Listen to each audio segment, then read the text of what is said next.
What is up, everybody? How's it going? How's it hanging? We are back with another episode of the Bravo Zulu podcast. I'm your host, Joshua Moore. How's everyone doing? You might be able to hear it in my sultry voice that I'm sick, getting over it. Got a couple episodes coming out. We're gonna do this one right now. Then I gotta get into the editing studio and start working on this other one. If you're paying attention to the IG, I don't think I posted this on the podcast IG, but I went on a super awesome hunt earlier this weekend, like Monday, Tuesday, and wow, more to come on that. I got some videos working on that, but today we're gonna review another book off the CNO's reading list. I finished up book number 2, The Talent Code, by whatever his nuts is. All right, this one was better than the first one. All right, I thought this one was better than the first one. I still don't think it was great. What is up? I feel like my camera's off a little bit. All right. But this one was better. I liked it more. All right. So it gets a little sciencey, a little bit about, how does your brain work with nerves and this myelin. No one cares about myelin. So we're going to talk about the real things that we can take away from this book and what you could take away from it so you can use it wherever you're at. That's a little something right there. All right, so the 3 things it really talks about is deep practice, ignition, and like talent hotbeds, so to speak. All right. And if you're thinking talent hotbed, we'll just like talk about that one real quick.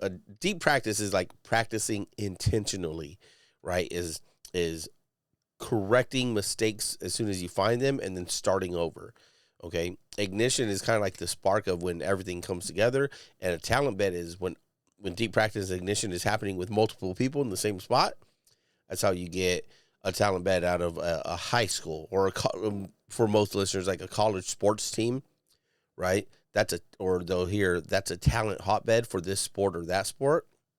That's what it is, but it has nothing to do, or I'm sure it does have something to do with natural talent, right, and athletic abilities.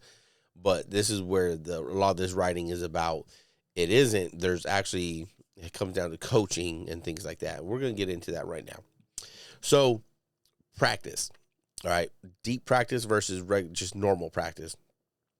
I'm sure you out there in the world are running drills every day, right? Are doing jobs every day. And people are telling you like, we got to do this because we got to mark the check in the box. We just got to do this because we got to mark a check in the box. Well, we got to run these drills because we have to mark checks in the box. And when you do that, and the only premise of doing it is to mark the box, is to put the check in the fucking box so you don't get yelled at, you're not doing deep practice. You're not learning. You're not gaining anything from it. All right? So what the author talks about is like when you're doing practice, I'm going to say practice a lot. We're just going back to Allen Iverson times. All right, is all that all the check in the box drills, it doesn't build any skill, right? You're just wasting your time. We know this. We've all been there. We've all experienced it. It feels like, what the fuck am I doing here? Why am I wasting time? And those are junk reps. You do it. They tell you, all right, yeah, good enough. Let's fuck it, whatever. And then the reverse side of that is if you have a chief or your DCA or someone who's like, no, run it again. No, run it again. Right? And they're like, no, or the captain is like, no, we're going to keep running this. A very good one that we know about is man overboard drills. Right? Time in the water is plus 6 minutes. Let's just stop and let's just do it again. And let's keep doing it until we're under the necessary time we need to be under. Okay? And you might think, oh, well, man, that sucks. Right? This is bullshit.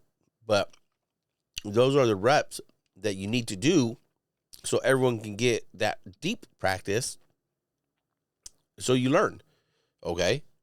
And that could be not just the mustering part, but it could be getting the boat in the water part, right? It could be the swimmers getting ready, right? If the swimmer doesn't ever get ready and they don't have a specific routine of how to get dressed out for it, they're probably going to slow down the process, okay?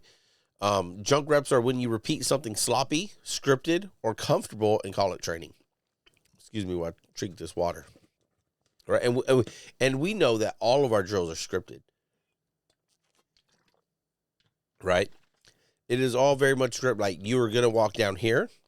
The first thing you're going to do is look there, turn that off.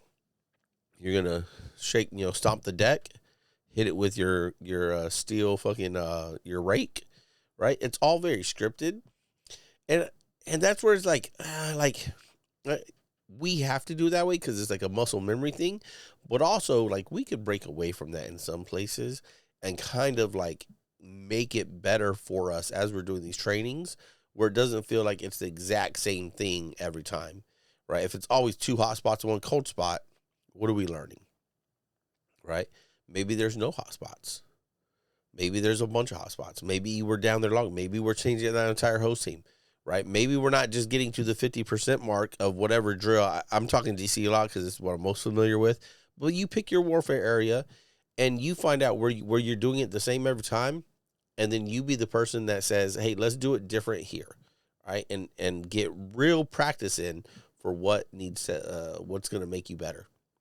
Deep reps are slow, focused, corrected reps, mostly useful in drills, warfare areas, and quals, and real evolutions, right? There's no best time to do it real good than the real thing, right? All right, you have to reset, right? Don't run it all the way to the end. If it's fucked up in the beginning, just reset. We're starting off on the wrong foot here. We're not going to correct it. Let's just reset and keep going. Excuse me. All right. So, this other thing that he talks about here is he uses this way over too much in these chapters, but he says chunk it. All right.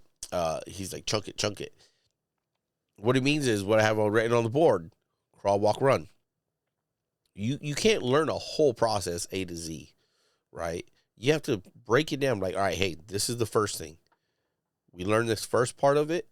And then when a person has the first part down real good, you get to the second part. All right, hey, you know how to do the first part? Cool. Now let me show you the second part. All right. Now I need you to do parts 1 and 2 together. Can you do parts 1 and 2 together? Are you proficient? Have you learned both? Are you doing really good? All right, guess what? Now there's part 3. And that's what he means by chunk it. And I think we do a lot of that, right? That's what we do: crawl, walk, run. Hey, let's crawl through this. Hey, let's not get totally donned out in FFEs. Let's not do all of this. Let's just do this one part. Let's put people on station. Let's walk everybody through. Let's make them familiarize. Only part we have in the Navy, or part of the problem we have in the Navy is, in my experience where I've been, we're often resetting back to crawl, right? With people changing, people coming and going. We never really get to run.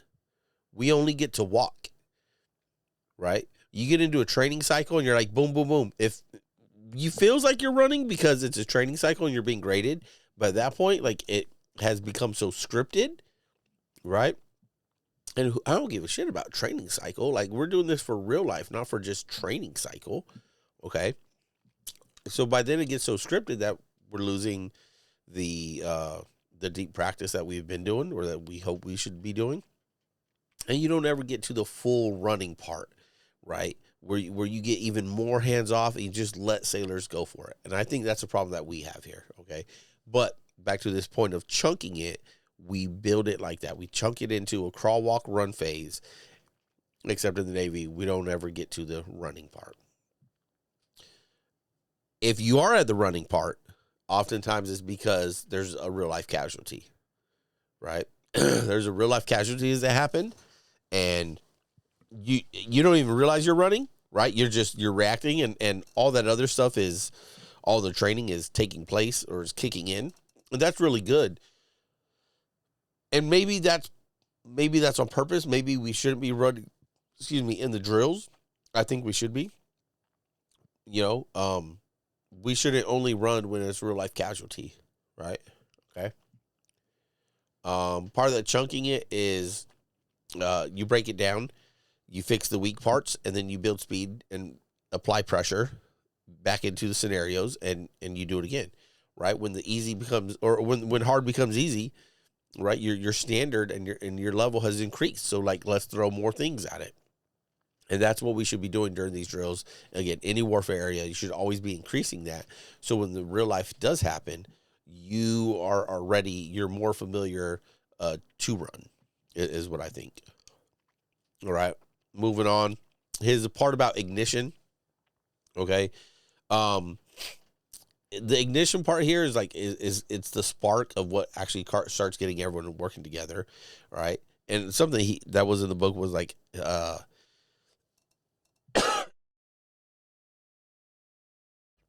was find you have to see what you can become, right? It's kind of like you have to be able to see the vision, and then once everyone can see the vision, it's like boom, we're there. Only problem with that in the military across all branches, here in the Navy, it's like junior sailors don't always see what they can become. They're not looking up at the khakis and at the senior leadership or those just senior above them and thinking like, oh yeah, I want to be like that chief. I want to be like that officer. Many don't feel that. And if you don't feel that, then it's hard for them to get the buy-in to all of it and start executing. And without that ignition, you don't get the fifth spot here, right? The talent hotbed. So you have to have the coaches and everything like that. And in this book, they talk a lot. They use a lot of sports analogies and coaching. They use UCLA, the Witches of Westwood. What's it? Wood, whatever his name was, I forget. Wood, something Wood. And all the teams that he had, and all the great players that he had, right? But they saw it in the other players. They saw championship history and legacy, and they wanted that, and that was the ignition. For us, like, who are we looking at for that? As a chief, what senior chief, master chief am I looking at to see that, right? And I've said it before here, like, I find it far and few between. Very few at all, if any. Less than one hand can I look at it and be like, damn, man, like, I'd like to be that. And I'm so old in the teeth now that it's like none. Like, there's nowhere else I want to be but retirement. But even as a young chief, it was kind of it was missing, right? It was missing, and I think that's what motivated me, amongst other things, to decide that there was no more path for me after this, after like chief, right? But for the junior sailor, like, who are you looking up to? Who should be setting the example for you? It should be, your first class, your chief, your department head, your divo. Right? It's kind of hard to say divo, even a department, because like first two are department head, still junior officer, lieutenant, been in 6, 7, maybe 8 years at most, at best, right? Like, how much experience do they have? If they're LDO, probably a lot more. If they're not, and they're just like straight out of school, it's just kind of like, I'm not saying they're not worth it. I'm just saying, how can a junior officer, or how, let's put them at the age of like 30, 32 or something, or we'll say 30, right? And then you got like a 22-year-old looking at a 30-year-old like, oh, wow, like, what have you done? Well, I've been to like 2 ships ashore and back on my department head tour. Okay, like, that's not a lot, right? So, not saying it's not possible, just saying, it's hard to find for junior sailors. That's my biggest point, is that junior sailors, I believe it's hard for them to look around and see what they want to be like for that ignition to start. Okay. It shows up when they land at a good command, right? It will be there, and real standards and real pride, right? When you have a command that has real standards, real pride in everything they do, right? That's where those sailors will start finding that ignition. Okay. And then from that's where we transition into a talent hotbed. I believe we had this on the Rushmore when I was there. Not the whole time, right? But that last like year, excuse me, I think maybe that last year and a half after the one CO quit / got fired, and we got the next CO in, I think it started to happen, right? I tell people all the time, like, man, there were a lot of first classes that I served with on there, right, as a first class, and that walked out. I could think of one as a CMC. Several others are chiefs, senior chiefs, right, doing great things. And, Gary, you've seen Gary on here, senior chief, several others, right? My boy, Coffee, Gideon, he's a senior chief before he just retired. Um, uh, uh, my boy Brian, chief out there, still crushing. Like, more than that, but so many moved on and just did great things. And I think when you read a book like this and you can look at a command that had that, a lot of the junior sailors, so many of the junior sailors are chiefs nowadays, right? One of my sailors, she's a chief, right? She'll probably put on a senior chief here pretty soon, doing great things. So we had all that, right? We might not have recognized it at the time, but we did. And it became a talent hotbed. And you can only recognize it until later on when you look at it. Here's the thing, though. That talent hotbed, as far as the Navy goes, military across the board, I think, opinion, is it's only good for, like, there's an indefinite amount of time. Okay? Because unlike sports, where you get recruited and you're looking at, oh, I want to go to that school. They've had, 3 Heisman out of the last 10 years, or they've won 4 championships out of the last 10 years, whatever. They're always in the Final Four come March. Like, anything like that, we don't get that. It's always just luck of the draw.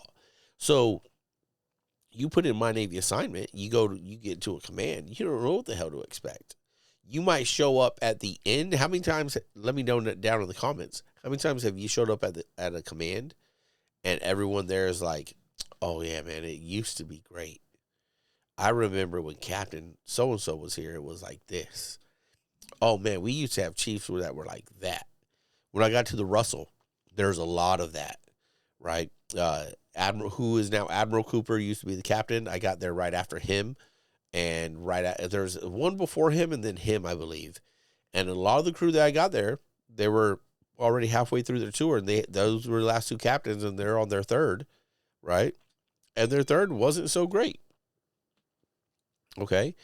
And I heard a lot about, just 2 years ago when it was Captain Cooper or Commander Cooper at the time, like it was like this and it was like that. And now it's a fucking shithole. Well, why? It goes back to what left, right? And I think that takes us into point 6 is like the master coaching. When you're talking about Navy on a warship, no matter what you want to believe, like it starts with the attitude of the captain of the ship. Okay. If the wardroom and chief's mess are always fighting and they're fighting against the captain of the ship, like you're not going to be able to get there. But if it's all in unison with clear and direct vision from the commanding officer, right, and everyone's in line and on board, that's where you start getting that talent hotbed. But it starts at the very top. It has to have clear messaging, clear vision all the way down through your wardroom, through your chief's mess, right down to the first classes, and the trickle-down effect. So although I don't always like these sports coaching comparisons, right, that the author had in the book, excuse me while I take another sip. Ah, man, it's almost gone. It's still like a little bit relatable. Okay. What I have here, leaders should diagnose the exact fix, not just to give a generic mentorship. Like, what is the exact problem that we're trying to fix?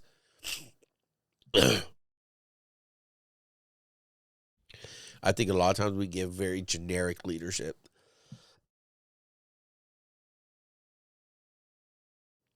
Excuse me. It's catching me right now. I'm trying to finish strong.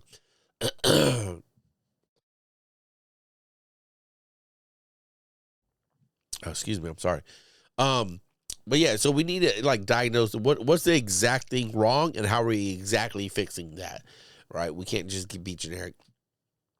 All right. Leaders should believe in build belief through standards and opportunity, follow through, and not like motivation, poster energy, which is we talk about that all the time here, right? Increase the standard, set the standard, demand the standard. I think that's where a lot of times we let the standard slip. We let sailors make their own standard, and we go back with, it's okay, it's good enough. Again, first to raise their hand, we've all been there, but sometimes it happens. We can't let it happen all the time. Okay, we have to like demand the excellence that this is how we are, this is who we are, this is our standard, and we do not fall short of it. And if we do, we understand why, and we don't let it happen again. Okay. So I think this book, let's give it a rating. I give it a thumbs up. Thumbs up. One thumbs up book. Worth reading. Yeah, I think this one's worth reading over the other one. I think you can get more from this than you can get from the So Good That Can't Ignore You. I think if you take out the scientific messaging of the myelin out of that, and you focus in on building skill through reps, correcting it, and building the right environment for everyone else to correct it, right? I think you can get something from this book. And especially here in the Navy, where it's like it's not sports, so we shouldn't be thinking that you have some magical talent, right? We're in the military. You're in the Navy, all right? Maybe the Air Force, whatever other branch might be watching this. But, like, there's no secret talent. There's no, you came out of high school fucking a 5-star recruit to fucking join the Marines, okay? No, it's hard work. It's work. That is what is going to get you success here. That's going to make you successful throughout your career, is doing the hard work. All right. That's all we got for tonight. We'll have more episodes coming. I'm back on schedule again this weekend. I'm grinding on this homework. I got got sick for the last 3 days. A lot going on, but we're getting back on schedule. Yes, already. We're not out of January. We've missed days. I took a whole week off, I think, for an episode every day, but that's all right. We're still here, and we're not going nowhere. Let me know down in the comments below if you've read any of the CNO books. What are you getting from them? How you like this, and what we could do more to provide you help throughout your day, or night, or whatever. You get what I'm saying. Anyways, don't forget, there's a disclaimer. It's down in the show notes. Make sure you understand that this is just me talking. That's all we got for tonight. And if you ain't got nothing else, we'll see you tomorrow on another one.